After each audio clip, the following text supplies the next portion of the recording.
السلام علیکم ورحمۃ اللہ وبرکاتہ۔ محترم المقام M D Minhaj education society doctor Sajid Mahmood Shahzad صاحب، director Laurel home school system محترم علی وقار قادری صاحب، اور اس نہایت ہی پرمغز، مؤثر اور یونیک 10 روزہ ٹریننگ کیمپ اور سیشن کے منتظمین، جن میں بالخصوص لورل ہوم اسکول سسٹم کے معزز ذمہ داران، جن کا یہاں پر ابھی نام لیا گیا، تذکرہ کیا گیا،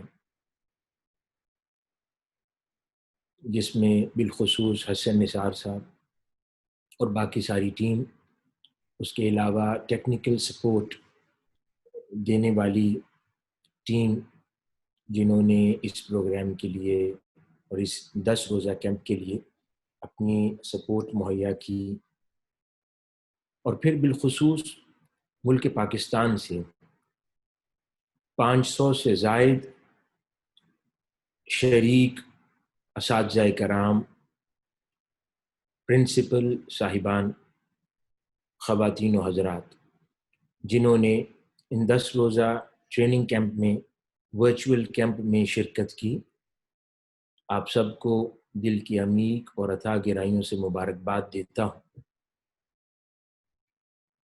اور اللہ رب العزت کی بارگاہ میں دعا گو ہوں کہ جن مقاصد کے لیے اس 10 روزہ ورچوئل کیمپ کا انعقاد کیا گیا، وہ بہتر انداز میں پورے ہو سکیں، اور جو کچھ ہم نے اس 10 روزہ کیمپ میں حاصل کیا، سیکھا، اس کو صرف اپنے اذہان تک نہ رہنے دیں، بلکہ اس کو ہم اپنی زندگیوں میں، اپنی پروفیشنل لائف میں امپلیمنٹ کریں، تاکہ ان 10 روزہ ٹریننگ کیمپ کا اصل مغز اور مقصد حاصل ہو سکے۔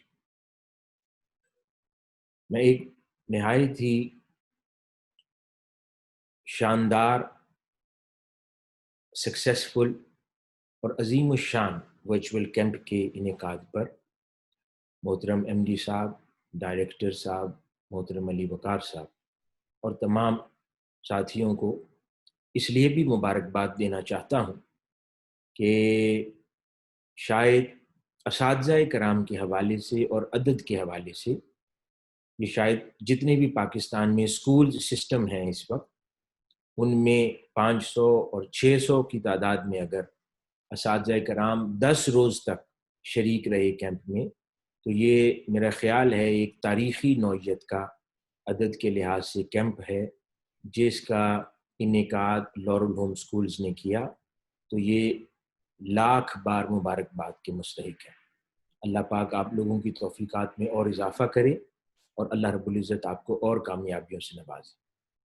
اس کے علاوہ ان 10 روز میں مختلف ملک پاکستان کے معروف اور معزز ٹرینرز، جنہوں نے وقت نکالا اور آپ لوگوں کے ساتھ ٹریننگ کے اس عمل میں شریک رہے، ان سب کا شکریہ بھی ادا کرتے ہیں، اور انہیں بھی مبارکباد دیتے ہیں کہ حصول علم اور ترسیل علم کے اس نیک مقصد میں انہوں نے بھی 10 روز تک اپنی خدمات سر انجام دیں۔ اللہ پاک آپ سب کو بھی اپنی برکت سے اور انعام سے نوازے۔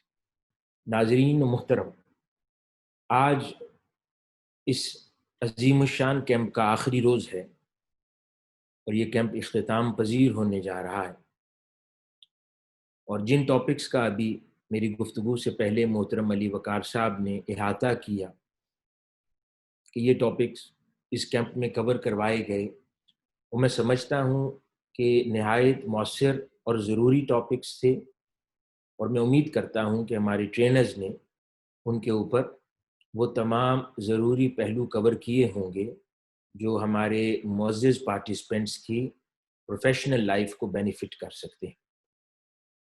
جہاں پر ہماری پروفیشنل لائف اور خاص طور پر اسکولز سے متعلق ٹیچنگ لائف ریلیٹڈ ہے ان تمام موضوعات سے جو اس ٹریننگ کیمپ میں کور کیے گئے.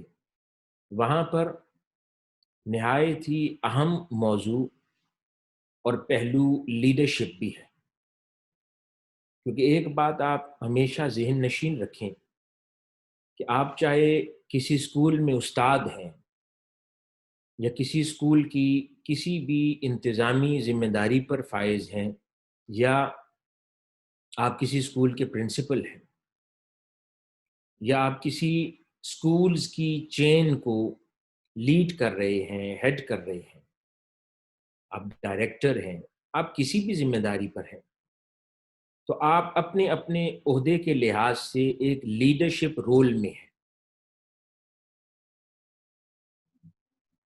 تو استاد سے لے کر اسکولز کی چین کے سربراہ تک ہر شخص اپنے اپنے مقام پر ایک لیڈرشپ رول میں ہے جسے اسے نبھانا ہے. اور وہ تب ممکن ہوگا کہ اگر وہ اپنی ذمہ داری کو بخوبی سمجھے، اس لیڈرشپ رول کے تقاضوں کو سمجھے اور پھر ان تقاضوں کو کما حقہ ادا کر دے، تاکہ جس ذمہ داری پر اس کو فائز کیا گیا ہے وہ ذمہ داری ادا ہو جائے. اس کے لیے میں نے جس موضوع کا انتخاب کیا کہ آپ لوگوں کے ساتھ اس موضوع کے ساتھ اس ٹریننگ کیمپ میں شریک ہوں، وہ ہے اسپریچولی انفارمڈ مینجمنٹ اور لرننگ آرگنائزیشنز. تو بنیادی طور پر ان دو موضوعات سے مراد کیا ہے وہ میں اگلے کچھ وقت میں آپ کے گوش گزار کروں گا. حاضرین محترم، یہ جس لیڈرشپ رول کا میں نے تذکرہ کیا کہ جو ایک استاد سے لے کر اسکولز کی چین کے سربراہ تک ہر کوئی اپنے عہدے کے لحاظ سے لیڈرشپ رول میں ہے، تو وہ لیڈرشپ ڈیفائن کی جاتی ہے انٹرنیشنل لٹریچر میں، لیڈرشپ پر سے متعلق لٹریچر میں، آرگنائزیشنل مینجمنٹ اور آرگنائزیشنل بیہیویئر سے متعلق جو لٹریچر ہے وہ اس لیڈرشپ کو ڈیفائن کرتا ہے اور اس کو 5 درجوں میں تقسیم کرتا ہے. آسان الفاظ میں یوں کہہ لیں کہ 5 طرح کے لیڈرز ہوا کرتے ہیں. سب سے کم درجہ یا یوں کہہ لیں کہ جو فرسٹ لیول ہے لیڈرشپ کا، جو عموماً پایا جاتا ہے. اب یہ جب میں لیولز بیان کروں گا تو کیونکہ ہم ایک ٹریننگ ورکشاپ میں ہیں تو آپ لوگ اپنے آپ کو اپنی جاب میں اپنی پوزیشن میں پلیس کر کے ان ڈیفینیشنز کی روشنی میں سوچتے چلے جائیں کہ آپ لوگ کہاں کھڑے ہیں اور آگے آپ کو ایکسل کر کے کہاں جانا ہے. تو جو سب سے بنیادی درجہ لیڈرشپ کا ہے، یہ فرسٹ لیول جس کو کہتے ہیں، اس کو پوزیشن لیڈرشپ لٹریچر کے اندر کہا جاتا ہے. سب سے بنیادی درجے کو پوزیشن لیڈرشپ کہا جاتا ہے. اب اس سے مراد کیا ہے؟ It is the lowest level of leadership. We can also say it is an entry level in the leadership world. It is the only level that requires no ability or effort to achieve. Anyone can be appointed to a position. While nothing is wrong with having a leadership position, but everything is wrong with relying only on that position to get people to follow you. So at level 1, people only follow if they believe that they have to. People who are on level 1 leadership may find it challenging to work with volunteers because this position does not automatically result in influence. And volunteers are aware that they do not have to follow anyone. They indeed only follow if they want. تو ہمیں بات کیا سمجھ آئی کہ یہ جو first level leadership ہے، اس سے بنیادی طور پر مراد وہ لوگ ہیں جن کو لیڈرشپ کی پوزیشنز یا ذمہ داریوں پر بٹھا دیا جاتا ہے، لیکن یہ اس کے اہل نہیں ہوتے، وہ اس رول کو سمجھتے نہیں ہیں، اور لوگوں سے وہ یہ تقاضا رکھتے اور کرتے ہیں کہ کیونکہ ہمارے پاس یہ سیٹ ہے، کیونکہ ہمارے پاس یہ پوزیشن ہے، لہٰذا یہ لوگوں پر واجب ہے کہ وہ فالو کریں۔ اس کو پوزیشن لیڈرشپ کہتے ہیں، اور لیڈرشپ کی دنیا میں یہ وہ درجہ ہے کہ جو کوئی بھی پسند نہیں کرتا کہ کوئی اہلیت نہ رکھتا ہو مگر اس کو اس پوزیشن پر بٹھا دیا جائے، اور وہ لوگوں سے تقاضا کرے کہ میری اس پوزیشن کے احترام میں لوگ مجھے فالو کریں۔ تو عموماً ہمیں بیشتر مقامات پر چاہے کوئی استاد ہے، وہ اسٹوڈنٹس سے یہ تقاضا رکھتا ہے کہ اسٹوڈنٹس میرا احترام کریں کیونکہ میں استاد ہوں، لیکن وہ اس کی اہلیت شو نہیں کرتا، وہ احترام اسٹوڈنٹ سے ارن نہیں کرتا اپنے کردار کے ذریعے، اپنے اخلاق کے ذریعے، اپنے علم کے ذریعے، اپنی ڈیڈیکیشن کے ذریعے۔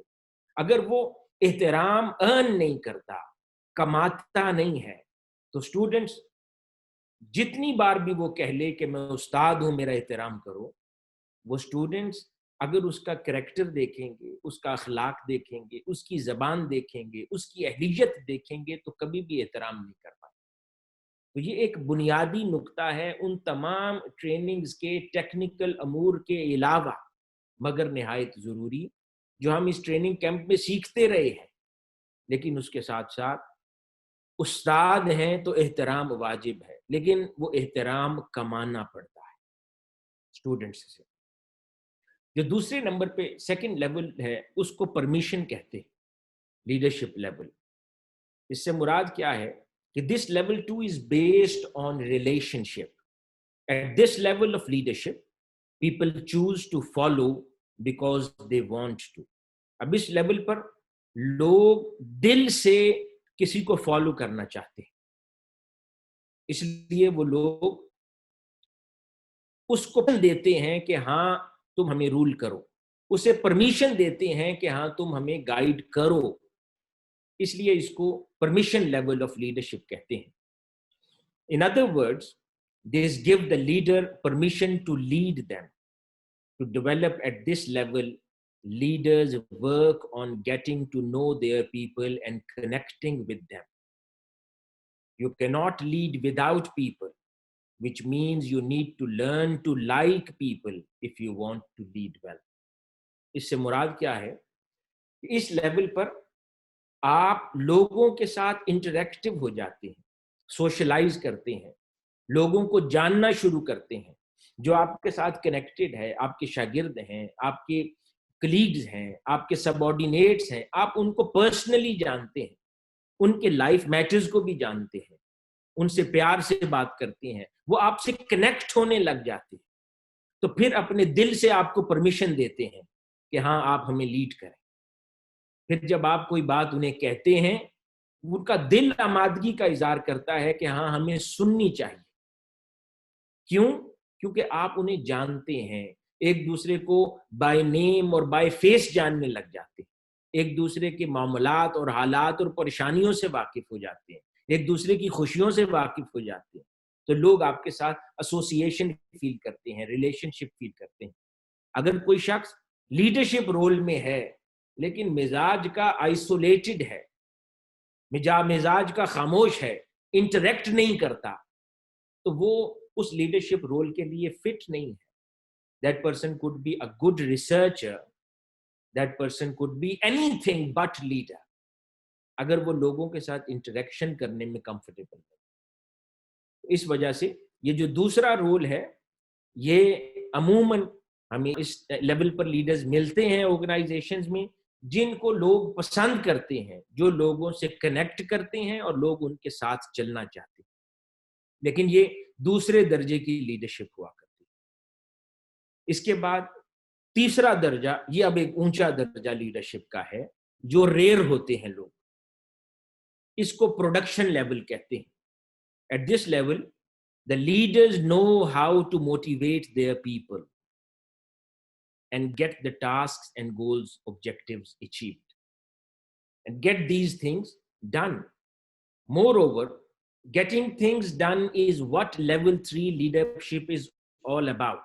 On this level, leaders who generate results build their influence and credibility in any organization. People still follow because they want to, but they do it because of more than the relationship. People follow level 3 leaders because of their track record. At this level, leaders can become change agent as well within the organization. Work gets done, morals improve, profits of organization improve, turnovers goes down, and goals are achieved. And this more you produce, more you can tackle hardy problems and face prickly issues. Leading and influencing others becomes fun for them, because when everyone is moving forward together, the team rises to another level of effectiveness. یہ جو تیسرا درجہ ہے یہ نہایت ضروری درجہ ہے کامیاب آرگنائزیشنز کی لیڈرشپ کے لیے. اس لیول پر جو لیڈرز ہوا کرتے ہیں وہ موٹیویشنل فیکٹر بھی ہوتے ہیں. وہ اب نہ صرف لوگ ان کے ساتھ چلنا چاہتے ہیں کیونکہ لوگوں کے ساتھ تعلقات اچھے ہیں. وہ لیول 2 تھا کہ تعلقات کی بنیاد پر کام ہوتے تھے. اب اس لیول پر وہ سورس آف موٹیویشن بھی بن جاتے ہیں. انہیں پتا ہے کہ کام کیسے لینا ہے اپنے سب آرڈینیٹ سے. انہیں پتا ہے کہ اپنے شاگردوں سے پازیٹیو رسپانس کیسے لینا ہے. شاگردوں سے میں نے کام کیسے لینا ہے. اپنے کولیگز سے، سب آرڈینیٹس سے، آرگنائزیشنل سٹاف سے، اسکول کے سٹاف سے میں نے رسپانس کیسے لینا، کام کیسے لینا. تو وہ جانتے ہیں. پھر اگر وہ لوگ پھر چینج ایجنٹ بھی بن جاتے ہیں. اگر کوئی چیز غلط ہو رہی ہے آرگنائزیشن میں اور وہ چاہتے ہیں کہ تبدیل ہو، ان میں یہ صلاحیت بھی ہوتی ہے کہ وہ لوگوں کو موٹیویٹ کر کے آرگنائزیشن کا کلچر تبدیل کر سکتے. پھر وہ اخلاقیات پر بھی توجہ دے رہے ہوتے ہیں. آرگنائزیشن کے پروفٹس بھی امپروو کرتے ہیں. آرگنائزیشن کے اخراجات بھی نیچے آتے ہیں. اور یہ ساری چیزیں اور مشکل سے مشکل ٹاسک بھی بہتر ہوتے ہیں. اور پلس انہیں ٹیمز بنانے آتا ہے. They are good team builders. وہ اچھی ٹیم فارمیشنز کرتے ہیں. وہ الگ الگ لوگوں کو نہیں ڈیل کرتے بلکہ وہ ان کو جوڑنا آتا ہے. وہ اچھی ٹیمز بناتے ہیں اور ٹیمز آگے پھر سفر کرتی ہیں ترقی کی جانب اور آرگنائزیشن کامیاب. تو اس کے ساتھ لوگ دو وجوہات سے کام کرتے ہیں. ایک یہ کہ خود یہ سورس آف موٹیویشن ہوتے ہیں، اور دوسرا وہ ان کا ٹریک ریکارڈ کامیابیوں کا شاندار ہوتا ہے. تو یہ دو وجوہات ہوتی ہیں کہ لوگ ان کے ساتھ. پہلے لیول پر لوگ اپنے لیڈر کی اس لیے سن رہے تھے کہ وہ لیڈر کے ساتھ اچھی جان پہچان تھی، تعلقات تھے، تو وہ چہرہ رکھتے تھے ایک دوسرے کا اور کام کرتے. مگر اس تیسرے درجے پر لیڈر سورس آف موٹیویشن بھی ہے، ایجنٹ آف چینج بھی ہے، اور اس کا سکسیس ٹریک ریکارڈ بھی اچھا ہے. اس کے بعد یہ سفر یہاں نہیں رکتا، یہ لیول 4 پر چلا جاتا ہے لیڈرشپ کے. اس کو پیپل ڈیولپمنٹ لیول کہا جاتا ہے. یہ اب ٹاپ لیولز ہیں جس کو گروز کہا جاتا ہے لیڈرز کو. یہ وہ لیول ہے لیڈرشپ کا. ٹاپ لیول لیڈرز میں آ جاتے ہیں لیول 4 لیڈرشپ. اب level 4 leaders can be summed up in one word: reproduction. Their goal at this level is to identify and develop as many leaders as they can by investing in them and helping them grow. The reason is simple. When there are more leaders, more of the organization's missions can be accomplished. The people they choose to develop may show high leadership potential, or they may be a diamond in the rough. But the main idea is the same, that more they raise new leaders, the more they will change the lives of all members of the team. As a result, people will follow them because what they have done or given to the people, people will return. تو یہ وہ درجہ ہے کہ یہاں پر اب خود وہ لیڈر نہیں صرف رہتے بلکہ لیڈرز پیدا کرتے ہیں. اب وہ ان کے دل میں اتنی وسعت آ جاتی ہے کہ وہ اب کسی کی ترقی سے نہیں جلتے. وہ کسی کو ترقی کرتا، کسی کو عہدے پہ جاتے دیکھ کے پریشان نہیں ہوتے. ان کو اندر اب وہ لیول 4 لیڈرشپ ہے، وہ خوشی سے لوگوں میں انویسٹ کرتے ہیں، لوگوں پہ ٹائم سپینڈ کرتے ہیں، لوگوں کو اخلاص کے ساتھ، خلوص نیت سے، اوپن ہارٹ کے ساتھ گائیڈ کرتے ہیں تاکہ میکسیمم نمبر آف لیڈرز پیدا ہو سکے، لوگ ذمہ داریاں سنبھالیں، زیادہ سے زیادہ قابل لوگ ہوں، انڈیپینڈنس کے ساتھ کام کرنے لگ جائیں. تو اس درجے کے اوپر موٹیویشن، کام کو انجام دے دینا، ریزلٹس اورینٹڈ، منافع کمانا، آرگنائزیشن کو ترقیوں کی بلندی پر لے جانا، یہ سب لیول 3 تھا.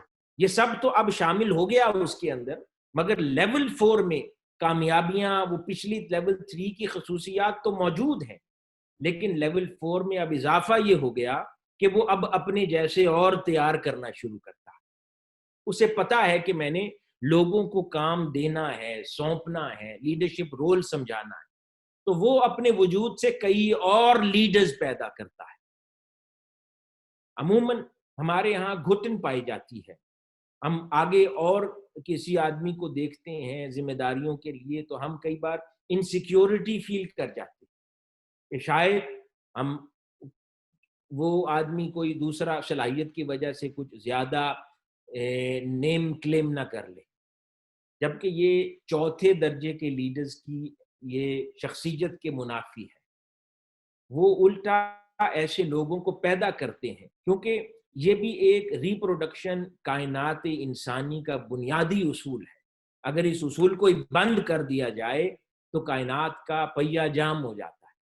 تو ریپروڈکشن جیسے کائنات کی ہر شے کے ساتھ ہے، اسی طرح ریپروڈکشن کا قانون کائنات میں لیڈرز کے ساتھ بھی ہے.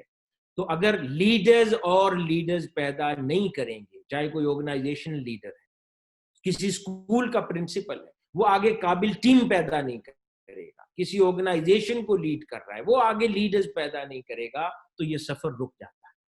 تو اس لیے جو جہاں بیٹھا ہے اگر لیول 4 لیڈرشپ کا حامل ہے تو اسے پتا ہے کہ میں نے ٹیم کیسے تیار کرنی ہے، اور ان کو کانفیڈنس دینا ہے، اور ان کو بڑھتے دیکھ کر، ان کو ترقی کرتے دیکھ کر وہ خوش ہوتا ہے، نہ کہ وہ پریشان ہوتا ہے. تو یہ بہت ہی ریئر ہوتے ہیں لوگ اگر ہوں. اور اس کے بعد جو 5واں لیول ہے اس کو پینیکل کہتے ہیں، لیڈرشپ کا عروج کہتے ہیں.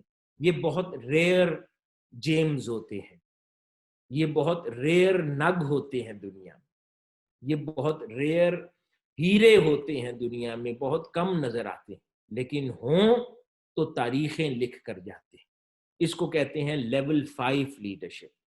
اب at this highest level of leadership, it is very difficult to attain this level of leadership. It requires endurance as well as intentionality.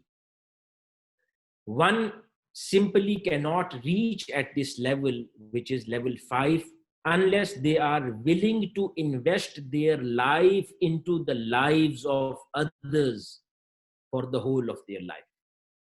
However, if one can stick with it and continuously focus on both growing him at every level and developing leaders who are willing and able to develop other leaders, you may find themselves at the pinnacle of leadership. The commitment to becoming a pinnacle leader is considerable, but so are the takes. Level 5 leaders develop level 5 organizations as well. یہ بھی بڑی اہم نقطہ ہے. Level 5 leaders ہی level 5 organizations بناتے ہیں. We may also call such organizations a learning organization, جو ہمارا موضوع ہے آج کا.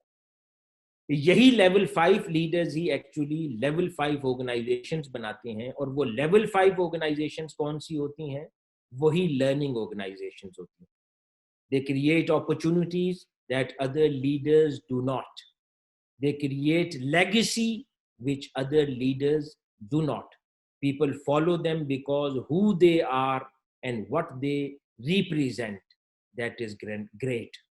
In other words, their leadership gains an affirmative standing. As a result, level 5 leaders often transcend their positions, their organizations, and sometimes their industries. حاضرین محترم، یہ جو لیول 5 لیڈر، جس کو لیڈرشپ کا کمال کہا جاتا ہے، پینیکل کہا جاتا ہے، یہ وہ لوگ ہیں جو لیگیسی کریٹ کرتے ہیں، اور یہی لوگ اپنی ذات میں خود ایک کمال رکھتے ہیں. لوگ ان کی اسٹریٹجیز کو فالو کرتے ہیں، ان کا حوالہ دیتے ہیں، لوگ ان کے ڈسپلن کا حوالہ دیتے ہیں، ایسے لوگوں کے لباس کا لوگ حوالہ دیتے ہیں، ایسے لوگوں کی بات کا، کلام کا لوگ حوالہ دیتے ہیں. تو وہ شخصیات ہوتی ہیں جو ٹاپ ہوتی ہیں، جن کے انداز، جن کی مینجمنٹ کے حوالے دیے جانے لگے، اور پھر وہ آگے نہ صرف لوگ پیدا کرتے ہیں بلکہ وہ لوگ ادارے پیدا کرتے ہیں. وہ لوگ اداروں کے ساتھ پھر ان کو چلانے والے پیدا کرتے ہیں، اور پھر وہ اپنے پیچھے ایک ایسی طویل لیگیسی چھوڑ جاتے ہیں کہ لوگ سینکڑوں سال تک ان کے حوالے دیتے رہتے ہیں. بہر صورت یہ ایک ایسا کمال ہوتا ہے کہ ہر شخص اس کو اچیو نہیں کر سکتا، لیکن لیول 3 اور level 4 achievable targets and objective ہیں، اور لیول 5 اس میں اللہ رب العزت کی مدد پھر شامل حال ہوتی ہے جو جس کے لیے انتخاب کر لے. مگر لیول 4 بھی اللہ کی مدد کے بغیر اچیو کرنا ممکن نہیں ہے. تو یہ وہ ٹاپ لیولز ہیں، اور الحمدللہ ہم حضور شیخ الاسلام کی پروفیسر ڈاکٹر محمد طاہر القادری مدظ اللہ العالی ہمارے لیڈر ہیں. ہم ان کی شخصیت کو دیکھتے ہیں تو ہمیں ان کے اندر لیول 5 والی خصوصیات نظر آتی ہیں کہ جس طریقے سے انہوں نے اپنی لیگیسی پیچھے چھوڑ رہے ہیں، اور جو ادارے چھوڑے ہیں، مینجمنٹ ہے، ان کے حوالے ہیں، چیزیں چلتی ہیں، تو وہ لیول 5 لیڈر کی ڈیفینیشن میں ان کو شمار کیا جا سکتا ہے. اس سے آپ اندازہ لگا سکتے ہیں کہ ہم جب لیول 5 لیڈر کہتے ہیں تو اس سے کیا مراد ہے. تو لیول 4 میں نے عرض کیا کہ وہ ریپروڈکشن ہے، کہ وہ لیڈرز خود آگے لیڈرز پیدا کرتے ہیں. اور اگر تصوف کی ٹرمینالوجی میں ان کو سمجھا جائے کہ تو ہم یوں کہہ لیں گے جو پینیکل ہے لیڈرشپ کا لیول 5، اس کو انسان مکمل کہتے ہیں. اور جو لیول 4 ہے جس کو کہتے ہیں ریپروڈکٹیو، کہ وہ خود اپنے وجود سے کئی اور لیڈرز پیدا کرتا ہے، اس کو انسان اکمل کہتے ہیں، کہ اس شخص نے صلاحیت رکھ لی کہ اپنے وجود سے وہ اور لیڈرز پیدا کرتا ہے. اور پھر جو اس سے نیچے خود اپنی ذات میں لیول 3 کا لیڈر بن جاتا ہے، جو سورس آف موٹیویشن بھی ہے اور جس پروجیکٹ کو شروع کرے کامیاب کر دے، وہ لیول 3 ہے. تو تصوف کی ٹرمینالوجی میں اس کو انسان کامل کہتے ہیں. تو لیول 3 لیڈرشپ اگر تصوف میں کوئی ہوگا تو لیول 3 ہوگا انسان کامل.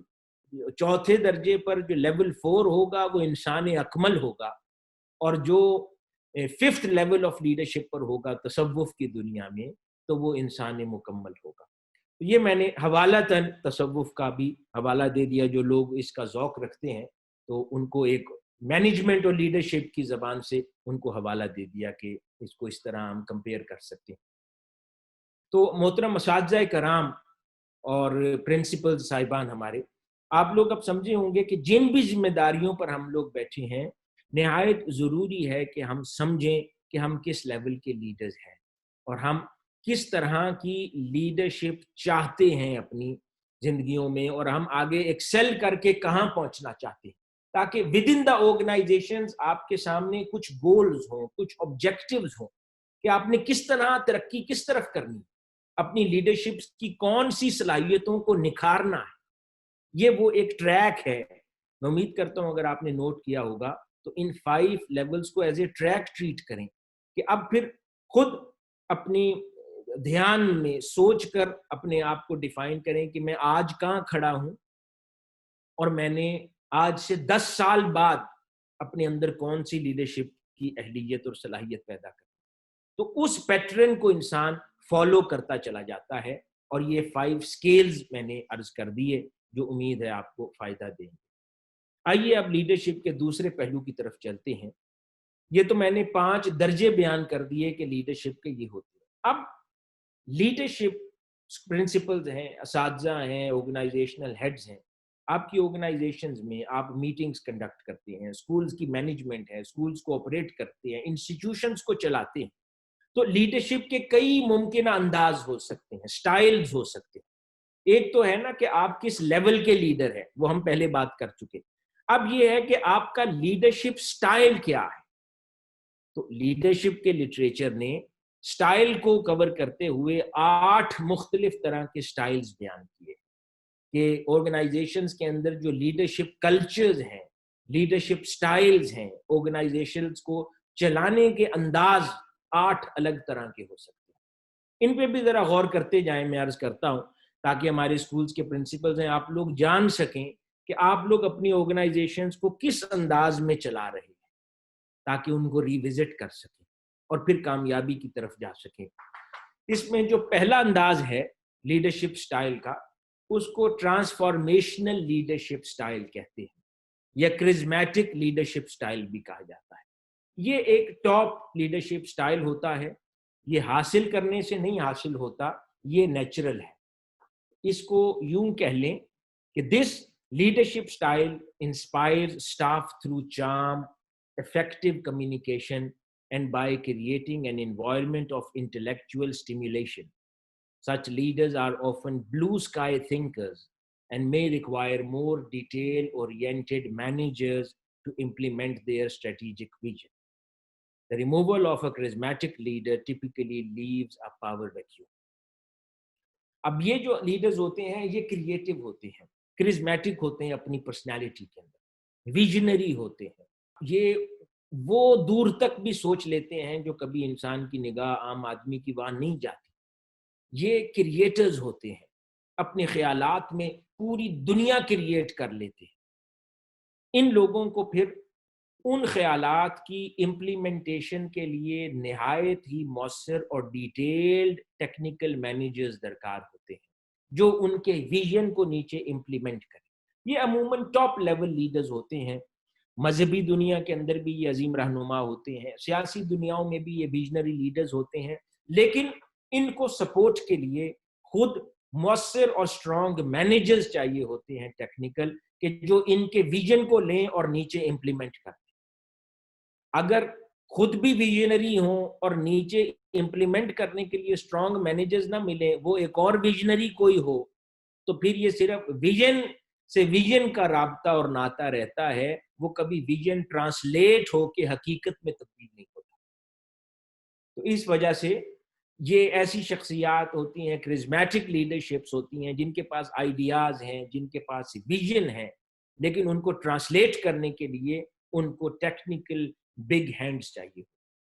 ایسی لیڈرشپ کو اگر ہم ہسٹری میں ڈیفائن کرنا چاہیں تو ہمارے پاس علامہ اقبال رحمۃ اللہ علیہ کی ہے کہ وہ ویژنری انقلابی افکار کے مالک ایک عظیم شخصیت اور لیڈر تھے، لیکن انہوں نے ایک ویژن اپنی کتابوں کی شاعری کی صورت میں دنیا کو دے دیا. کیا وہ چاہتے ہیں دنیا کے لیے، اسلام کو کس طرح کا دیکھنا چاہتے ہیں، پاکستان کیسا دیکھنا چاہتے ہیں، لیکن اس کو عملی جامہ پہنانے کے لیے ایک ٹیکنیکل آدمی کی ضرورت ہے، کیونکہ ویژن ٹرانسلیٹ نہیں ہو سکتا.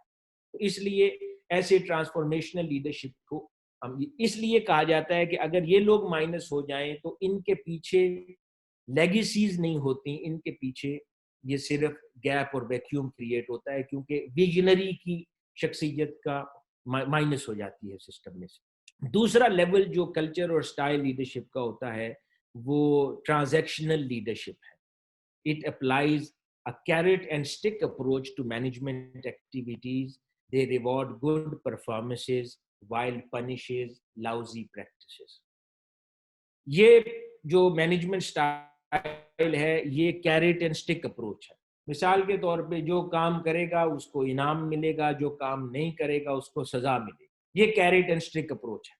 اس کو ٹرانزیکشنل لیڈرشپ کہا جاتا ہے. کچھ اداروں کے اندر، کچھ سکولز میں پرنسپل صاحبان نے یہ اپروچ رکھی ہو اپنا چلانے کی. باہر صورت یہ ایک طریقہ ہے، یہ بہت پاپولر طریقہ لیڈرشپ سٹائلز کے اندر ورلڈ وائڈ نہیں ہے، اس سے بہت کامیابیاں اچیو نہیں ہوتی. تھوڑے عرصے کے لیے کام ہو جاتا ہے، لیکن ٹیم کی کمٹمنٹ پھر شخصیت سے نہیں بنتی، ٹیم کی کمٹمنٹ ریوارڈ سے بن جاتی ہے. ٹیم خوفزدہ، یعنی یہ اسی طرح کا ہے جس طرح ہم کہتے ہیں نا کہ اللہ رب العزت سے جنت کے لیے پیار نہ کرو، دوزخ سے لیے ڈرو مت، اللہ سے اس کے لیے پیار کرو، کیونکہ وہ ہمارا مالک ہے، ہمارا مولا ہے. اس کی ذات سے پیار کرو، اس لیے نہیں کہ ہم اس سے پیار کریں گے تو جنت ملے گی، نہیں کریں گے تو دوزخ ملے گی۔ یہ ٹرانزیکشنل لیڈرشپ کی تعریف ہے کہ ریوارڈ کی خواہش اور پنشمنٹ کے خوف سے کام نہ کرو، بلکہ موٹیویشن سے کسی کامیابی، کسی منزل کے لیے کام کرو۔ تو یہ ایک اور لیڈرشپ سٹائل ہے۔ اسی طرح ایک اور سٹائل ہوتا ہے، اس کو سرونٹ لیڈرشپ کہتے ہیں۔ اس کیٹیگری کے اندر people who practice servant leadership prefer power sharing model of authority, prioritizing the needs of their team and encouraging collective decision making within the organization. This style is also called altruistic leadership. However, some may suggest that servant leaders lack authority and suffer a conflict of interest by putting their employees ahead of business objectives. یہ ایک کامیاب طریقہ servant leadership کا ہوتا ہے، جس کو فلنتھرافک organisations جو ہوتی ہیں، ویلفیئر آرگنائزیشن، لوگوں کی مدد امداد کی آرگنائزیشن، ان میں عموماً اڈاپٹ کیا جاتا ہے سرونٹ لیڈرشپ، کہ اس کے اندر لیڈر جو ہوتا ہے وہ اپنے آپ کو خادم سمجھتا ہے، کہ وہ لوگوں کو آگے کرتا ہے، اپنے آپ کو ڈائریکٹر سمجھتا ہے، وہ گائیڈ سمجھتا ہے، وہ ہیلپ کرتا ہے اور لوگوں کے انٹرسٹ کو، ہر کسی کو واچ کر کے آگے چلتا ہے۔ ایسی آرگنائزیشن جہاں پہ والنٹیئرز کثرت سے ہوں، ان آرگنائزیشنز کے اندر یہ ایک کامیاب ماڈل اور ڈیزائن آف لیڈرشپ ہے۔ اس کے بعد ایک اگلا ماڈل ہے autocratic leadership. Autocratic leaders have significant control over staff and rarely consider worker suggestions or share power. It is also common in military organizations. یہ جو آٹوکریٹک لیڈرشپ ہے، یہ عموماً ملٹری ریلیٹڈ آرگنائزیشنز کے اندر یہ زیادہ وقوع پذیر ہوتی ہے۔ اس کے اندر جو لیڈر ہے وہ اپنے کو ورکرز کی رائے کو اتنی اہمیت نہیں دیتا، بلکہ جو وہ خود سوچتا ہے اس کو امپلیمنٹ کرتا ہے۔ تو عموماً آرگنائزیشنز جو ہیں ترقی نہیں کرتی ایسی سوچ کے ساتھ، جس کے اندر دوسروں کی وہ اہمیت نہ دی جاتی ہو اور صرف وہ جو خود خیال دل میں آئے اس کو امپلیمنٹ کر دیا جائے۔ تو ملٹری آرگنائزیشنز میں تو عموماً ایسا طریقہ چلتا ہے، لیکن باقی آرگنائزیشن میں اگر مشاورت کے ساتھ اس کو نہ عملی جامہ پہنایا جائے تو اس میں ترقی نہیں ہوتی، کیونکہ عموماً ملٹری آرگنائزیشنز کے سٹرکچرز ڈیفائن ہو چکے ہوتے ہیں، انہوں نے ایک ہی سائیکل اور سسٹم پر چلتے رہنا ہے، ان کو آگے گرو کر کے کچھ نئی چیزیں دنیا میں ایجاد نہیں کرنی، بنانی نہیں ہے۔ ایک سسٹم ہے، اپنا لگا بندہ سیدھا کام انہوں نے کرنا ہے، تو ان میں یہ آپریٹ ہوتا ہے۔ جن آرگنائزیشنز کو آگے ڈیولپ کرنا ہے کریٹیوٹی کے ذریعے، تو کریٹیوٹی کل ہو جاتی ہے مشاورت کا عمل نہ ہونے سے۔ تو اس لیے آٹوکریٹک آرگنائزیشنز کریٹیو اور ڈیولپنگ آرگنائزیشنز کے اندر سجیسٹڈ ماڈل نہیں ہے۔ ایک اور ماڈل ہے، یہ فرینچ ماڈل اس کو کہتے ہیں، لیڈرشپ سٹائل ہے، اس کو لیزر فیئر لیڈرشپ کہتے ہیں۔ Laissez faire leadership means let them do in French. Laissez faire leaderships, leaders are characterized by their hand-off approach, allowing employees to get on with tasks as they see fit. This style can be useful in creative organizations and workplaces where workers are very experienced. یہ ایک unique, ایک different style ہے، اس سے بھی بہت organisations کئی بار کامیابی لیتی ہیں۔ اس کے اندر لیڈر ٹیمز بنا دیتا ہے، ان پر اعتماد کرتا ہے اور ان کو پھر انگلی پکڑ کے نہیں چلاتا، بلکہ ان کی اہلیت پر اعتماد کر کے ان کو ٹائم فریم دے دیتا ہے کہ طریقہ جو بھی اڈاپٹ کریں، گیٹ دا جاب ڈن۔ ان کو کریٹیو طریقے کے ساتھ ان کو موٹیویٹ کرتا ہے کہ آپ بیٹھیں، مشاورت سے کوئی بھی سلوشن نکالیں، جو سلوشن آپ نکالیں گے میں اس کو انڈورس کروں گا اور اس کے مطابق آپ آگے کر گزریں۔ تو انگلی پکڑ کے ان کو نہیں چلاتا، جس کو کہہ دینا مائکرو مینجمنٹ نہیں کرتا اس ماڈل کے اندر، بلکہ وہ میکرو مینجمنٹ کرتا ہے اور لوگوں پہ اعتماد کر کے ان کو کام کے لیے چھوڑتا ہے تاکہ انڈیپینڈنٹلی وہ سلوشن اور ریزلٹس بہترین دے سکے۔ یہ فرینچ ماڈل ہے، اکثر کریٹیو آرگنائزیشنز کے اندر یہ اسٹرکچر کامیاب نظر آتے ہیں۔ اسی طرح ڈیموکریٹک لیڈرشپ ماڈل ہے، یہ بھی ایک انٹرسٹنگ ماڈل ہے۔ This model is also known as participative leadership. Leaders often ask for input from team members before making a final decision. However, the democratic process usually is slower and may not function well in workplaces where quick decision making is crucial.